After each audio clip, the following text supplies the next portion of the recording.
On the Job podcast, Alan, we started this podcast. It seems like everybody's getting into the podcast space. I'm not sure I'm 100% in my comfort zone yet, but we're getting there, I think, and having good conversations with folks like yourself and some others. I think helps get us to where we want to go. But when I first became the business manager back in 2017, one of the first folks that had reached out to me was you, as you recall. And we went down the street and we had lunch, and we spent about an hour having lunch. And we had known each other, but really never worked that closely together because I really handled most of the North Shore and you were doing most downtown Boston stuff. And I learned so much about Penney Electric, but more so about your family and your family's history in the IBEW and NICA and the contracting business, going all the way back before you guys had a foothold in Boston, back to, I think, New York City and Local 3. Sure. And Yep. I couldn't help but be so impressed with the story of your family and the IBEW, and would love to hear more about how you guys, your family, got your start in the electrical industry and in the IBEW. Well, we've definitely been in here a long time. I think we're like about 115 years. We've had somebody in the family that's been employed in this business. Like the rest of America, everything I've got, I owe to my forefathers. Sure. And their story. I've been in the business for a long time, and I've done a lot of stuff in this business, but their story is definitely more impressive than anything that I had done. But my grandfather on my father's, both grandfathers were electrical contractors. But the grandfather on my father's side was the one that probably has the kind of the greatest and coolest history. He became an apprentice in 1912 in Local 3. I think he was 16, 17 years old when he became an apprentice. Wow. He was born in 1885. Oh, man. And his first job as a foreman was probably about 10 years later. It was 2024. 1924? Yeah, Wow. 1924 is when Yeah. he became an apprentice. His first job as a foreman. As a foreman, yeah. And like anybody, he worked for a bunch of different contractors in New York. Obviously made a name for himself to become a foreman. Became very involved in union activities. Was very good friends with the Van Arsdales, who ran New York. Sure. For Still do, yeah. They're still there. And he, typical upbringing. I think he dropped out of high school to become an apprentice, so never really had any formal education. And his biggest claim to fame, which would have been around 1930, he became the foreman. It was for Livingston Electric at the time, for the temporary at the Empire State Building. Wow. And so he started on that, and then Comstock got the contract to actually do the job, and he became the foreman for Comstock. Yeah, building the Empire State Building Building. the in New Empire York City. State Building Yeah, in the New most York iconic City. building in America. Most iconic building. If you ever read any history of it, this construction schedule was out of there. They built it in 2 years. Yeah. Pretty big building with a lot less technology to build than we have today. He peaked somewhere between 25 and 30 electricians. Wow. Which, when you think about a job like that today, would probably have 70 or 80 on it. Now, there's probably more stuff in a building today electrically than there was then. Wow. And there, I believe it was President Hoover at the time, came for a big celebration to light the building. Great family lore. He supposedly was the one that threw the switch. He did throw a switch to light a light. President Hoover? President is that Hoover. right? Yeah. He threw a switch to light a light, and then my grandfather was the one that actually the switched light that worked, lit the thank lights. God, yeah. No, there was a little red indicator light that it was time to throw the switch. Yeah. And my grandfather did that. So, and he became very involved with the Comstock Company. Did some of their a lot of residential, big, residential communities, Parkchester and Stuyvesant Town and things like that. And ended up going from being, a good foreman. Louis Comstock kind of brought him under his wing, and he ended up getting some equity in the company in the 40s, and became a partner in the firm. And that's kind of the story. A lot of our history, a lot of our philosophies actually date back to Louis Comstock, because that's who he learned it from. And Louis' basic fundamental business philosophy was cooperation among businessmen and also cooperation with labor. Yeah. And anything that could do to enhance that was for the betterment of the industry. And it's interesting, that's kind of what has our whole family in our business life has kind of... Back when a handshake kind of meant something, huh? Right? Handshake meant something. Discussions meant something. Cooperation meant something. Yeah. When you read the history of the industry and things like that, I mean, there were a lot of industries that were developing in the late 1800s, early 1900s, where employee-employer strife would just kill the whole industry. Right. Louis Comstock saw that and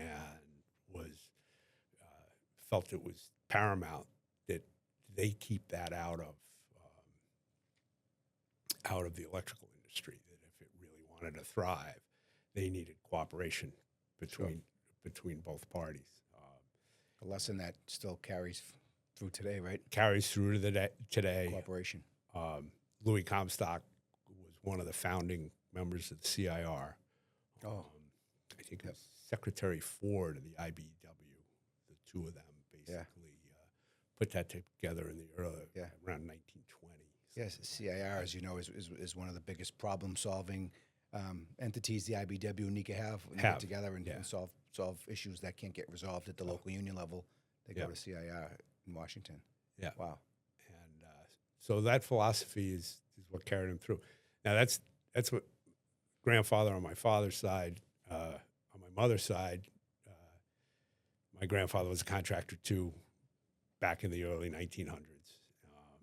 He started a company called GECO Electric on Long Island. I'd call it a mid-sized firm, but he was very active in NECA on Long Island, served as president of NECA in the 50s. And, they did a lot of high schools and hospitals on Long Island. And one of his accounts that he had, that he maintained the Belmont racetrack. Oh, wow. And my brother and I always laugh because when they reopened Suffolk Downs back in the early 90s, we got that contract and we maintained Suffolk Downs for like 15 or 20 years after it opened. So horse racing experience, right? Yeah. Great parallels. My mother, when she was in high school, used to come home and help my grandfather with the books. She used to do the payrolls after school and stuff like that when she was in high school. So yes, a lot of history in the business. My father then got involved. He actually was going to work with his father-in-law, but ended up staying with Comstock. Yeah. And ended up taking over Comstock. Yeah. Was he also an 60s. apprentice and went through the... He went through the apprenticeship program. He was also an engineer out of Stevens Tech. Yeah. But he did he did go through the local 3 apprenticeship program. So your dad and your grandfather were both local 3 members. Local New York 3 City. members. Yeah. New York City, IBEW. Yeah. And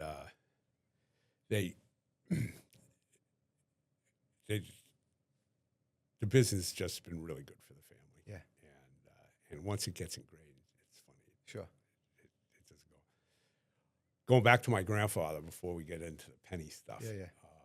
He had one other contract that he was very involved with, which was kind of fascinating. It was in 1942. It was a war effort project. It was a joint venture, Comstock and another company from North Carolina. And it was Oak Ridge, Tennessee. They built the uranium facility for the Manhattan Project. I think the project was called K-25. And it was my grandfather was the project manager for it. But one of his things was they had to recruit electricians. The war was going on. People were not here. Men were not here. He went around the country to all the locals and recruited a workforce to come down to get this project done. Wow. Wasn't allowed to tell what the project was about. It was top secret. Top secret, yeah. Top secret. And peaked at about 3,000 electricians. And Back in the 40s. in the 40, yeah, it was between like 42 and 44. I Yeah. think they finished it in 44. And it was interesting because they were building a plant to process uranium, and they really hadn't figured out how to process it yet. It was building the plant was in preparation for what they thought they could do, and kind of interesting. There's a piece of American piece of history there, huh? History, Wow. yeah. I think that uranium enrichment plant, is still in Oak Ridge, Tennessee, and I think we still have IBEW electricians working there. I would imagine so. Yeah. So, but anyway, so that's the Comstock history. Yeah.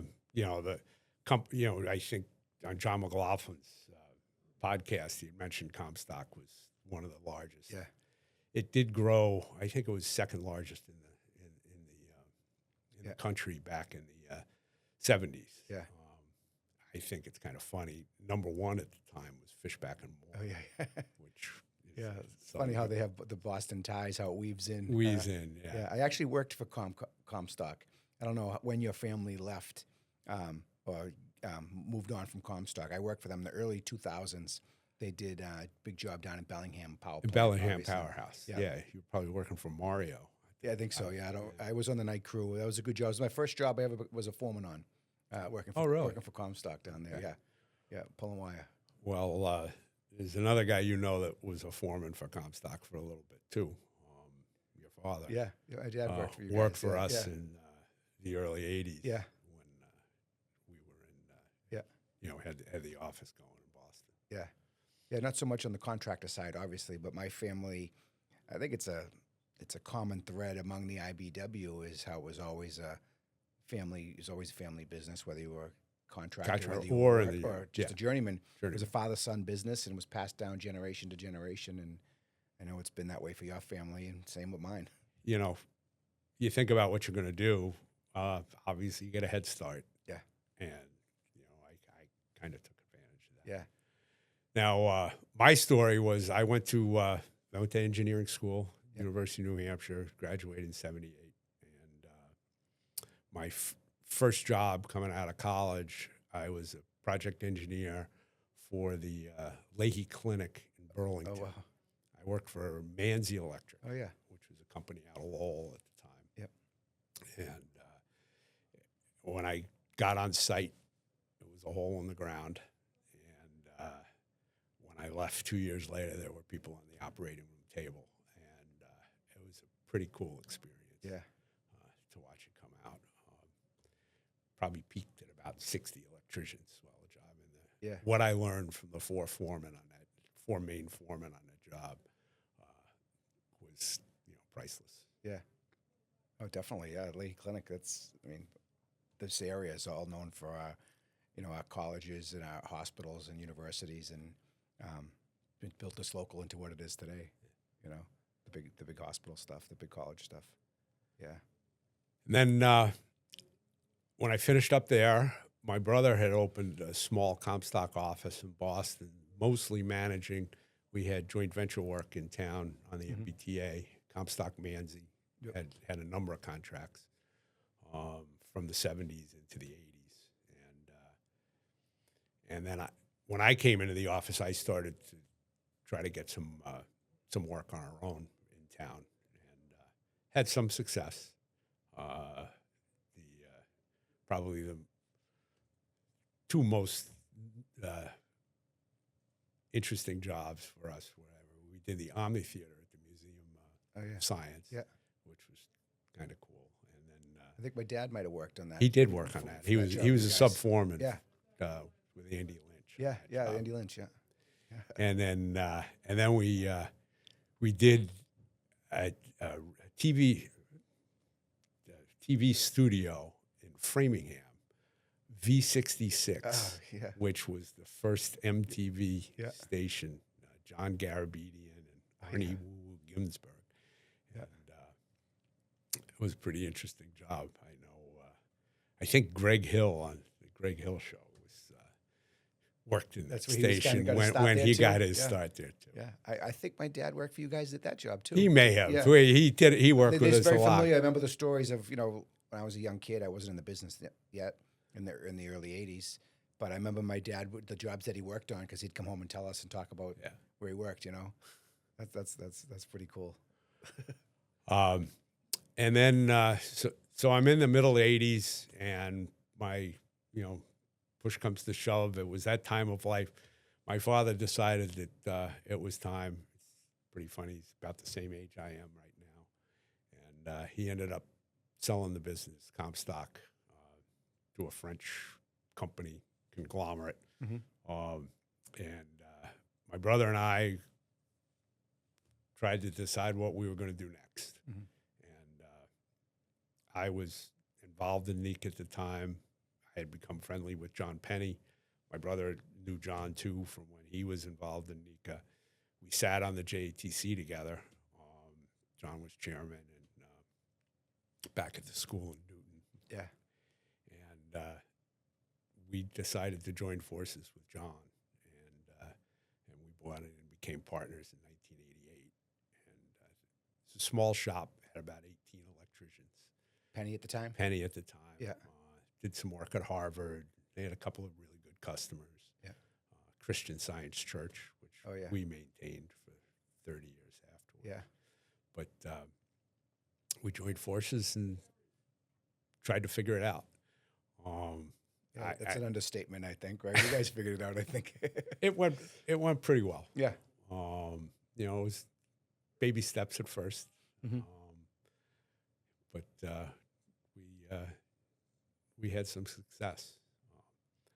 I was always involved with the apprenticeship school back then. Yeah. I think I was on the board for 10 or 12 years back then. And I always looked at the school as being the future. And, Yeah. because that's where the next generation was coming from. Yeah. Were you on the board at the JTC when they decided to build a building here? Build the new school back in The new school, 88, 89, 90? one of the things I'm very proud of is if you ever go back and look at the first lease between the building corporation Yeah. and the JATC, my signature's on Yeah. that first lease. Oh, that's awesome. Yeah, that's a huge major milestone for this, for the IBEW and NECA here in Boston, is building that training center. And It was funny. There were some people that were concerned about having it so Yeah. close to the Union Hall and Yeah. right next door across the parking lot. But John was a big proponent. He was president of NECA at the time. Yeah. And really pushed for it. Yeah. And I was chair of the JTC when we did that. Yeah. I thought it was funny when we rededicated it. Yeah. After the reconstruction, I remember being at both of those. Yeah, right. I was so I got into Local 103 in 1990. Graduated high school. I started in Newton. Started school in Newton and for a then year, and then 1 we year, and moved then you moved. in '91 to when the new building opened. Must have felt different. It was a little different, yeah. And we were doing pipe bending, half-inch tubing in the stairwells, and now we got beautiful shops and lab spaces and classrooms, and it's like a small college over there now. The way it's come out, you referenced the rededication, and we just sunk another $10 million after 30 years to make some upgrades. Some of them, the building was old and needed some upgrades, the mechanical systems and things like that. But just to get with the times as far as technology and the electrical industry growing and transforming, we made those changes, and the school has never been more beautiful or run better. It just keeps getting better and better. It really does, yeah. I wish the the uh, the marketplace Yeah. was a little bit stronger because I know we gained a lot of momentum on attracting students. Yeah. I can remember a number of years ago when our numbers were low Yep. as far as applicants and things like that. We didn't have a lot of people to choose from. This was right about when you guys started the marketing campaigns and things like that. And, we actually advertised Nika and the IBEW. And a lot of people ask me, why do you, as an industry, why are you doing those advertisements? Is it going to get you any more work? And I said, well, it's not only about getting work. Right. And I go back before that whole campaign, we probably only had, it was one year we only had, I think, 190 or 200 applications to come in the apprenticeship program. Now we got like 3,000. Yeah. Yeah. It's the hottest ticket in town if you want to get into an industry. Yeah. And I think that whole marketing program helped raise the whole image of the industry and what we're trying to do, trying to create. Yeah, it really has. People that lived in Dorchester right down the street didn't know what the electrical industry was, and we certainly wanted to reach out to make sure that everybody knew what it was and how good a career it was.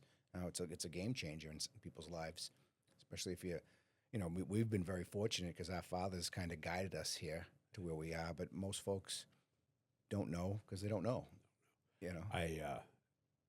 One of the things I look back on is I did interviews for probably 35 years until we stopped doing interviews.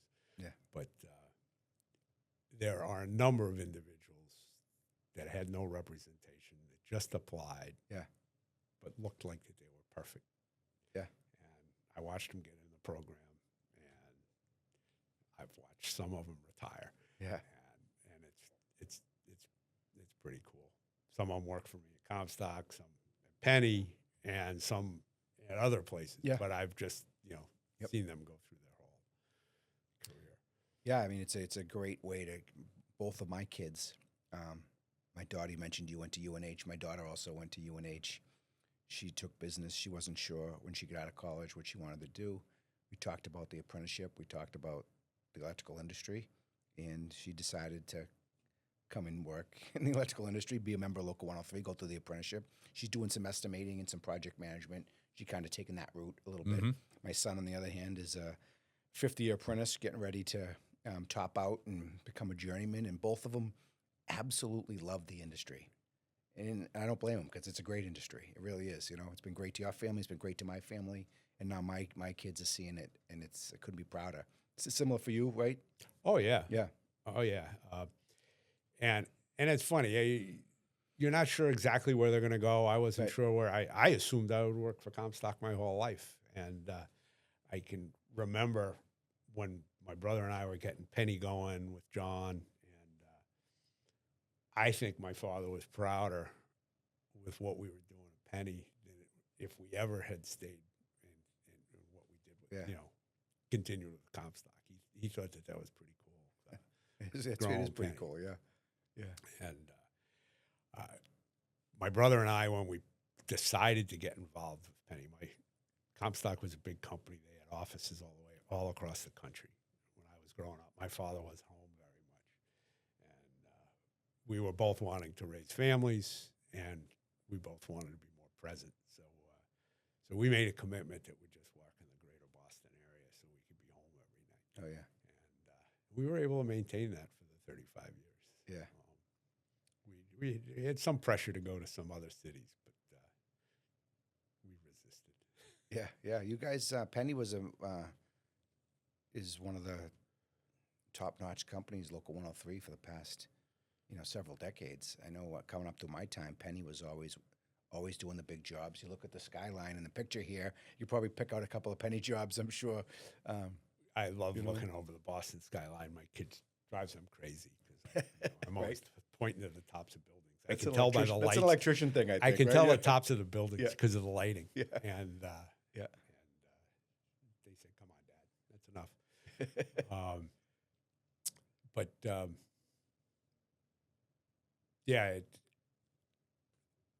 Penney did very well. We grew up. I think it was interesting when we really started to grow, which was in the early '90s. Mm-hmm. We didn't do any of the work with the Third Harbor Tunnel, the Big Dig, Deer Island, or any of that. But I think that really contributed to our growth because all of the big operations that were involved, in Boston at the time, they all got sucked in, and it left a little vacuum for a smaller mid-size company to do the traditional commercial work and the colleges and things like that. And we were able to kind of slip into that void, and we were able to grow during that time period. Yeah, perfect opportunity for you guys to kind of pick up where those guys have, won't say abandoned, but they left to go do some of the bigger public projects. Yeah.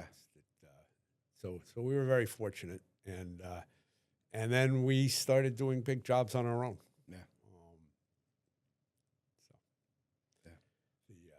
Probably the one that really kicked us to the next level was in the late '90s. We were selected by John Moriarty Associates and Boston Properties to help them build 111 Huntington Avenue, which was the first high-rise in Boston over like a 12-year period. I don't think they had built a high-rise since International Place in Boston. Right, the mid-'80s to the late '90s. To the late '90s, Yeah, it was real slow. There was no new buildings, and that was the first. That's right next to the Pru there, right? Right next to the Pru, Yeah. My kids call it the R2D2 building. Yeah, the R2D2 building. Looks like a golf ball, too. Yeah, it's a beautiful building. It's got the crown on the top. That's right, yeah. Yeah, that's a beautiful building right next to the Pru, and that was with Boston Properties. You guys, for years, and still do have a great relationship with Boston Properties. We did. It's funny. It was created back right in the beginning, right? Literally the first couple of months, George and I started at John Penney. There was a general contractor in Cambridge, which was literally a block away from John Penney, called Vappy Construction. And I had known them. That's who I did the Museum of Science for when I was at Comstock. And they brought us in and introduced us, and John Moriarty introduced us to Boston Properties. And we created a little, and they gave us Project 10 Cambridge Center in Kendall. Oh, yeah. Kendall Square. And that was before Kendall Square was Kendall Square. Right? It was one, it was a lot of empty lots over there. Yeah. And it was the beginning of a very good, long-time relationship with Boston Properties. Yeah. And we did a number of projects. We probably built close to 12 or 15 buildings just in Kendall. 2 or 3 years ago, the big blue garage that went between Binney and Broadway, we did in like 1989, 1990. And that's when I knew I was getting close to the end of my career because we ended up getting another job, and the first thing we did was demo that garage. And once they start knocking down the buildings you built, you know you've been in here. Holy crap, I've been here a while. It may be time to move on. That's funny. Yeah, I mean, that wasn't the end, though. That was 30-something years ago, so 36 years ago now. Yeah, right? well, the blue garage, Yeah. but the one I'm talking about when we tore it down was where 290 and that substation is. Oh, right. That's coming up now. Yeah, it's coming right. up now. Yeah. That we're doing now. But we did a lot of work with Boston Properties and the Prudential Center, a lot of renovations. Yeah. Had people in there for a very long time. And did one the Russia Wharf, the renovation of Russia Wharf, and Broad Institute. Oh, I could go on forever. Yeah, the Prudential, you mentioned the Prudential building. I think it was one of your last jobs with Penney Electric was the renovation of the view up top, right? The top, yeah. It used to be top of the hub. Now it's the view. The view. Yeah. That was a fun job. It started during the right before the COVID. Oh. And everything got put on hold. Sure. We weren't sure whether they should do it or not, but then it continued on. Yeah. I have not been up there yet. I got to get up there. It's a pretty neat place. Yeah. They've done a good job. The company that manages it, and it's kind of interesting, the Great Circle. it commercially manages the way it's run and everything. It's partnered with Boston Properties. They actually run the top of the Empire State Building too. Oh, no kidding. Oh, yeah, look at that, right? Yeah. Which You guys had some experience there going back. Yeah. Oh, that's pretty cool. You mentioned John Moriarty, and John Moriarty is a great friend and a great builder in Boston. And you guys, you and your brother and Penney Electric, really developed a relationship where you guys were kind of almost inseparable on projects, right? With JMA. We grew up together. Yeah. JMA was in the late 80s, just trying to figure it out. And just when George and I got involved with Penney, and we were trying to figure it out. And so, yes, we partnered together on a lot of jobs. There was a lot of jobs that required a lot of pre-planning.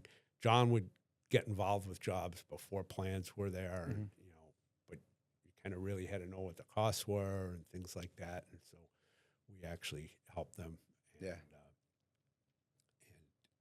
it was a little bit different than the classic design bid build formula, where the bidding and the design and the pre-planning and everything all kind of were in conjunction, and it was more of a team bid and partnership. Goes back to the partnership thing. And we did a lot of projects together that way, and actually at the end, one of signature jobs I'll be looking at probably for the rest of my life was the finishing off the Boston Garden. There's the two towers, the Hub House, Verizon Tower, and the whole gallery entering the garden and stuff like that. We did that. That's a Boston property, and that was a Moriarty job too. Yeah, and that's a great little caveat that Boston has. That's a great spot. I have some friends in the IBEW down in Philadelphia. They flew up to Boston because they were talking about building a new stadium down in Philly for the Sixers or something. And the mayor's team come up with the IBEW, with the developer and the owner of the Sixers, to look at that model of Boston's garden in the restaurants and the hub around it that was built around the garden, which come out spectacular. Yeah, and it's funny. It took them, 20 years from when they built the building. Right. They got it right, though. They did get it right. Yeah. We have some renderings in our office because we bid the job back in the 90s. We didn't get it.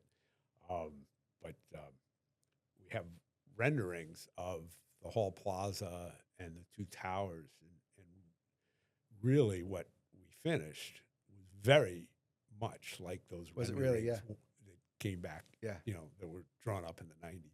Yeah, wow. Yeah, and they built a new garden in like 95, 96, around there. Yeah. And the plans were all along to build it like they did, and it just took forever. It took them that long to figure out how to commercially put the package together. That's Boston, I guess. Things take a while. Yeah, they do. But it come out great. And John, when I've got to know John in this role, another guy, well-respected businessman like yourself, Alan, handshake, what he tells you today is good, still good tomorrow. And I've had great luck with working with John Moriarty, so I can see why you guys were such great partners for all those years. Two guys with the same mindset, handshake and a partnership, and let's do this together and get stuff done. You can see why you guys were a successful team. It was. Yeah. I have said we rode their coattails a long way. Yeah. Well, picking a winner is half the battle sometimes, right? Picking the right dance partner. And they were fun to work with. We had a lot of time, a lot of good times putting those jobs together. Yeah. We used to joke about in the beginning that we were building these buildings with no adult supervision. Yeah. Because we were figuring it out on our own. Yeah. The thing I always respected about JMA is how they treated the subcontractors, whether it was you or whether it was somebody else. They weren't out to screw anybody. They just wanted to get a job done. Get a job done, get it right. That's right. Make sure you were properly compensated. Right. At the end of the day, they weren't going to cut your legs out from under you. And the reason they were so successful is that they really cared about their customers. Yeah. And that's John Penney was our philosophy was the same.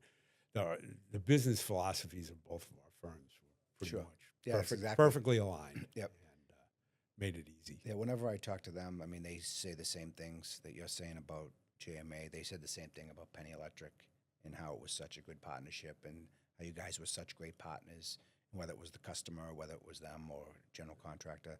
You know, Penny Electric was a first-class Local 103 contractor, and if they were on the job, there was a sense of comfort for the general contractor and for the customer that the job was going to get done because you had the right people in place, and it all started with you and your brother. You know, construction's hard, and our philosophy was, I mean, there's always issues. There's always things that come up. Mm-hmm. It's construction. Yeah. And it's construction. And when the problems did arise, we always tried to keep people focused on the correct solution to the problem. Mm. We never cared why the problem came up, which a lot of people get lost on whose fault it is, not how to fix it. Right. And we could worry about that later in retrospect. Sure. But the important thing was because usually the quicker you tackle the problem, and the quicker you came up with a solution. That's right. The minimum, the impact. And I think both Moriarty and Penney were pretty good at doing that. It's solutions and getting shit done. Absolutely. And I think it's why it took me and my family about almost as long to renovate a 1,300 square foot house as it took you guys to build the Empire State Building. I think that's, I think you guys got the solution part down pretty damn good. That's good stuff. So last couple years, big changes for your career and with Penny Electric, and we had a conversation a couple years ago, you and me in my office with John McLaughlin, about more transitions for you in the electrical industry in Boston. Yeah. Well, much like my father, it kind of came to a time, had to decide, what to do, where to go, and I just felt a commitment to my customers, commitment to the electricians, commitment to the people in the office. I had to keep things going. Couldn't just shut it down. How do we keep it going? I had a very untimely departure of my partner, which was my brother, which was about 2 years before then, and that threw a little monkey wrench. I'd been doing it. It's funny. It wasn't until I stopped that I realized what a grind it really was. Yeah. I mean, I loved it. I loved what I was doing, but it took a lot of focus and a lot of energy, and so it was time for me to kind of slow down, and I just tried to, between the family, we tried to figure out the best way to unwind everything that would minimize the impact of all of the people that meant so much to us along the way. Yeah. Our customers and the electricians and the people in the office. We had a great team. Yeah. A lot of them had only worked for Penney, so that was definitely someone. Yourself Yeah. and John, two people that I couldn't respect more in the industry, in hearing your thoughtfulness about a transition, but making sure that the folks that came along with you along the way, your employees, the people that help you build the company, and your thoughtfulness and your care to make sure that those folks are going to be okay, rather than liquidating the company, walking away, and I've had enough, and I'm going to move on. That is such a respectful quality in a businessman, and like I said, that's why I've always had so much high regard and respect for yourself and for Penny Electric, because of that alone, and that's kind of sums it up. And when you and John said you were talking about a merger, and I couldn't be more happy for you, happy for John, but happy for the members of Local 103 that were invested with Penny Electric, that were really going to be okay. You know what I mean? They were going to be okay. They were going to move on because you made sure of it. And that is just such a commendable quality, Well, it was nice Nice of you to say that. Yeah. It was our goal, you did and it, you know. I think we accomplished it. Yeah. You know, transition's never easy, Yep. but and John has been a very good partner. You know, it is kind of funny joining forces. It's like the Yankees and the Red Sox getting together because we were competitors for a very long time. Yeah. But we did get to know each other through Nika, and Yeah. that helped because you know you kind of build knowledge, trust, and things like that with somebody. Yep. I have to admit, there's a lot of my competitors that I would say I have a very good relationship with, and we all work together in keeping the school running the way it ran. We obviously have worked together with 103 and coming up with solutions to problems. That's right. And obviously, we've had a few labor negotiations against each other. Yeah. Or actually, I said against each other. We actually negotiate with each other. With each other, that's right. Not against each other. But You talk about negotiations, and I've been through a couple of them now, and I was with, not as the manager, I was with a couple, with negotiations with a couple when I wasn't the manager. But what I found is we don't negotiate for 4 to 6 weeks right before the end of a contract. We're constantly communicating, constantly working out the kinks throughout the length of a contract. It's 3 years or it's 5 years, whatever it is. We're constantly working together and looking ahead on what's good for the industry. And I've noticed that yourselves and guys like John and even Kristen and others have been great partners to talk about stuff. And we know it's an issue. We know it's a problem. Let's talk through and find solutions. I'm not sure that's the case everywhere else. And you've got more experience with Nika than I do. Okay. It definitely is not the case everywhere else. Some of the things we've been able to do in Boston, I know there's other places that are jealous, both locals and contractors, contractors associations. And it's funny, how do you do it? And it's nothing we actually do, but we do continue to talk and we identify problems or concerns, and then we come up with solutions. We do it collectively, and I think I think a great example is the prefab and the CW program that we put together. That was on the table. That was an issue for 8 years, something like that. Prior to, and it was something we wrestled with. Yeah, and I remember in negotiation in 16, we talked about it, and we couldn't get there for whatever reason. But we didn't give up. We didn't give up, right? And we kept going, and it was what we talked about in between agreements. That's right. That really paved the way for us to get something done. I think that discussion, that planning, the cooperation, we have that here a lot more than a lot of other places, and I think that's one of the reasons we've been able to be as successful here. And when I'm saying we, I'm talking the collective. Yeah, the industry. Yeah. Unionized industry. Local 103 is one of the largest growing locals, if I remember, I think I'm correct, in the country. Yeah. And it's during a time period where there's a lot of places where that's not going on. That's going the other way around. And I think it's the progressive nature of the discussion, but the cooperation. Yeah, I remember between the contractors. Sure, those discussions, certainly when it was focused around prefab. We didn't get it done in 16. We felt like we swung and missed a little bit, but I think we all agreed to stay focused on it. And you guys were great because you recognized how much of a priority it was for us to make sure that outside forces weren't impending us in the industry here in Boston. And we stayed on it for the 2 or 3 years in between.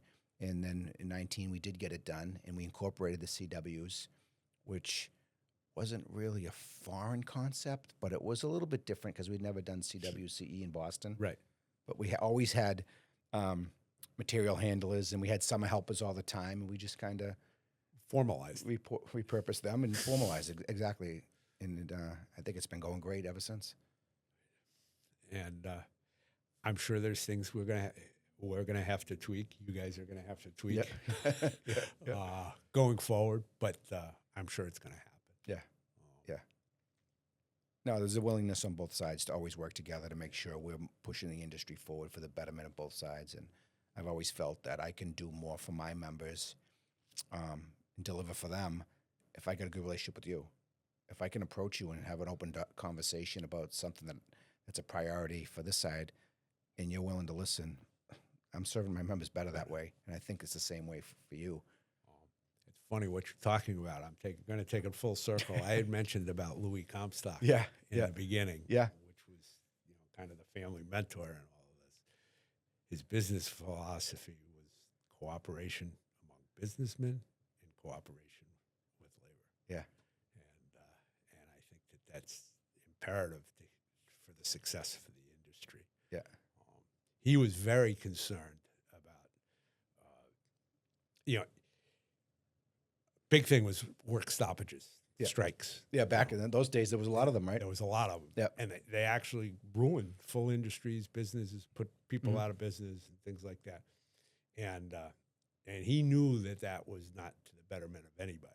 And you keep talking and keep figuring it out, but you keep working right at the same time. And that was his. Obviously, some things are very difficult to solve, and that was the reason for the creation of the CIR. Yeah, was to come up with the solution. To keep working, not stop, but to come up with one method. Yeah, to work out your differences. To work out the differences. Yeah, and it's still intact today. It's still intact today, and I think that we're a great example of continuing that philosophy up in Boston. Yep. Yeah, you got to be able to pick up the phone, have a conversation. I found always felt that way. If I can communicate with you, then I'm serving my members. I know I said that, but I do believe that. If you guys are successful, then we're successful, and vice versa. It's not one or the other.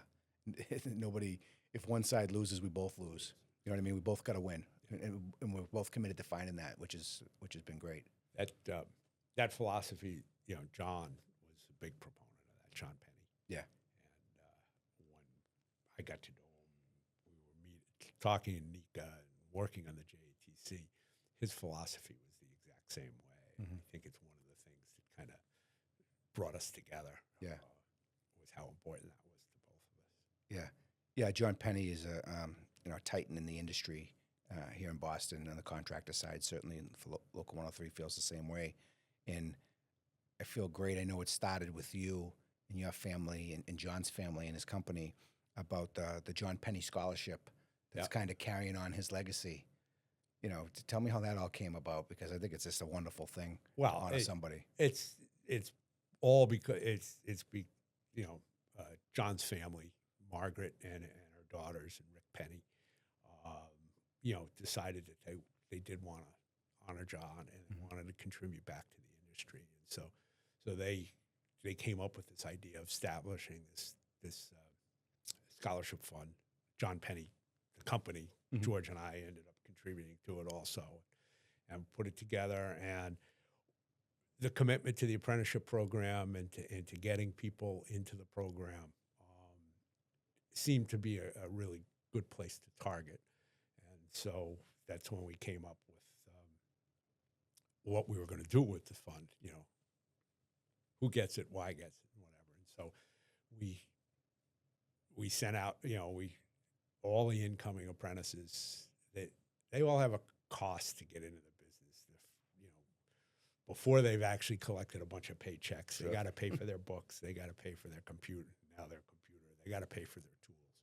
So we kind of looked at that lump and we said, well, we've got to help out some really deserving kids to get their start in the business. And so that's what we do. We have, they apply for it. We pick out, I think it's been 4 to 7 kids every year. And John passed away, I think, in 2017. So we've probably been doing it about 6 years. Yeah. and it's interesting. We're moving on and everything else. Scholarship is going to continue. There's a group at NICA that is going to take over the management of it. And That's great to hear. Through the NICA Foundation, they're going to continue to fund it. And so it should be going on. Yeah, that's great to hear. Yeah. So we have the John Penney Scholarship, which is for apprentices, and then there's the Franny and Gino Scholarship, which is for kids that are going to college and Yeah. on the business side of it. Yeah, what a way to honor two great men, two real people that gave so much to this industry. They did. When I got involved in NICA back in the early 80s, Franny was the man.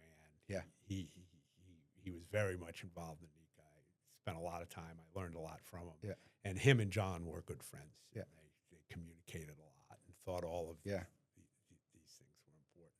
So I know it might have been back during those times. It might have been before that. I heard a story. I don't know if it was Franny or Franny's dad that at the time the JTC did not have a home. They really didn't have any money behind them, and they were looking for a place to house and have classes for apprentices. And I think it was Franny's relationship with the church, and he fronted the money to get the JTC in the door. Yep. Yeah. Yeah, I think it was Franny's father. Was it Franny? Okay, it was Franny's father. Yeah. But Franny was the one that made it happen. Yeah. So that's how we were in that building when I started going to JTC meetings. Yeah. Yeah. That's incredible to see where we are today and how far we've come from being almost bankrupt with no home to having a $30 million facility across the parking lot here.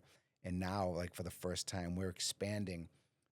Local 103 bought a building up in Wilmington a few years ago to have a full-time satellite office in the North Shore for the convenience of the members. And we're opening 7,000 or 8,000 square feet of training space up on the North Shore just because our footprint's expanding and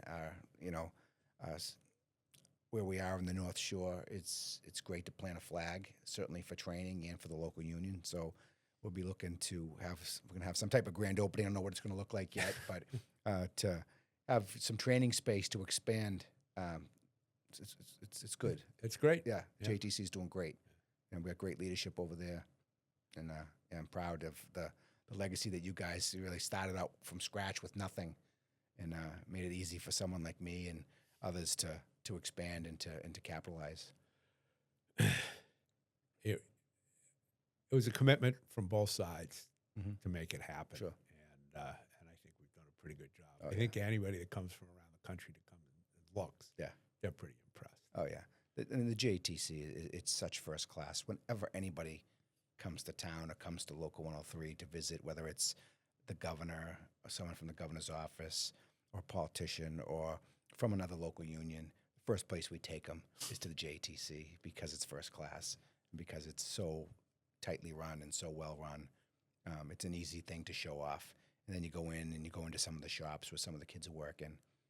We've made some videos about it. We did a drone video that shot through the training center when we reopened it a couple years ago. And that thing, I think it got like 1 million views or something just because of the way the drone flew around, but just showing off the training center itself, the 3 levels and everything we've done over there. Nice way to go out, Alan, if you know what I mean? Going out on top. Yep. Being that part of your legacy, that's a pretty damn good legacy, It's been fun. Yeah. Yep. A lot of good things to look back on. Sure. Now I'm trying to learn how to relax. Yes. How's that going? How do you relax after? It's funny. It's definitely different. Yeah. I'm retraining myself. Yeah. I'm not complaining. I like it a lot. Yeah. The biggest difference, the thing I notice the most is every morning I don't have those 20 emails. Yeah, right. And the first thing you did every morning, you looked at them and you had to decide which 8 you had to respond to right away, which ones could you wait, which ones did you? That's right. And it's funny. It was like a guillotine. They just stopped, and it's kind of nice. Yeah. I know when my dad retired, he's been retired like 20 years now, still really active. still dabbles in electrical, but likes to go to the gym with my mom, and they work out and they do gardening, and now they go to Florida. His first thing he said was like, I don't know where I got the time to go to work every day after being so busy. So, I guess being busy and keeping yourself going is the hardest part, right? It is. And it's funny, you get to the point where that's just your routine. Yeah. And you don't even think about it.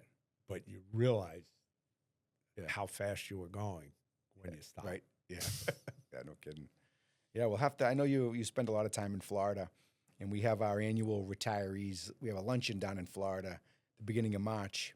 I don't know if that lines up with you, but I think I don't know if it's going to happen this year, but I'll have to think about it in the future. Yeah, we'll have to get you down. There's a lot of old Penney guys that show up to that, and you're officially a retiree now, so it wouldn't be out of line to show up and say hello and break bread with those guys. Definitely, all of us. I got my Medicare card. I got my different health and welfare card. Yeah, about 2 weeks ago. So. That's great. Yeah, the benefits keep paying, right? In this industry, it's really good. Yeah. It's again, it's all about legacy and taking care of people, and we do that here at the IBEW and NECA. We do it jointly. Everything from our trust funds to the JTC to our negotiations is all done as a team, and we got the best in the business. Anybody that learns anything about our benefit package or our retirement packages and the health care are in awe of what has been built here. I have to admit, when I first became a trustee, I was on there for a number of years. I was in awe at what had been created. Yeah. And it's really well thought out. It's really well maintained, and we're so lucky. Yeah. The industry's so lucky. So lucky, yeah. We have put that together. Yeah. When I say we, the contractors and the union. Yeah. Over for the benefit over many years. Over many decades, years for the decades and the betterment of the industry. You almost feel guilty when you talk to people that aren't from this industry about what we have and what we offer, and it's almost like a guilt feeling. You don't want to talk about it because it's they It's don't so have good. that, Yes. and it's too good almost. It's not too good, but it's very, very good, very healthy. You remember, we were the Cadillac. That's right. That's right. Cadillac plans. Yeah, we still are. We're more like a Rolls Royce, I think, these days. Good stuff. Alan, I can't thank you enough for coming on and just chatting about Comstock and about Manzi and about John Penney Company, and all your whole ride through the industry is really an amazing story. And thanks so much for coming on and sharing it with us. I hope it was informative. That was awesome. Enjoyable to hear. Yep.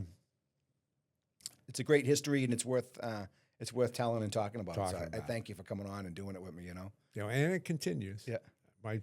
My daughter is still in the business. That's right. Right. She's joined forces with Shane Collins and Gina Hayes at Seaport Energy. Yeah. And small companies got, I don't know, 10 or 11 electricians, and wow. She's starting something new at the exact same age I did. So very similar. It's pretty cool to what you guys did with Penney. She's doing with Seaport. Yeah, my father sold his family business, and my brother and I had to figure out what to do. And she did this. She's doing fourth the same generation. Thing. She'll be fourth generation. Yeah, that's amazing. Yeah, my kids are fourth generation IBEW members, and your family's fourth generation electrical contractors. Yeah. So eerily similar, but very, very incredible, isn't it? Same thing. Yeah. Yeah. Alan, well, that's great great. stuff. Thanks so much. Yeah, appreciate it. Appreciate it. Awesome. Thanks a lot.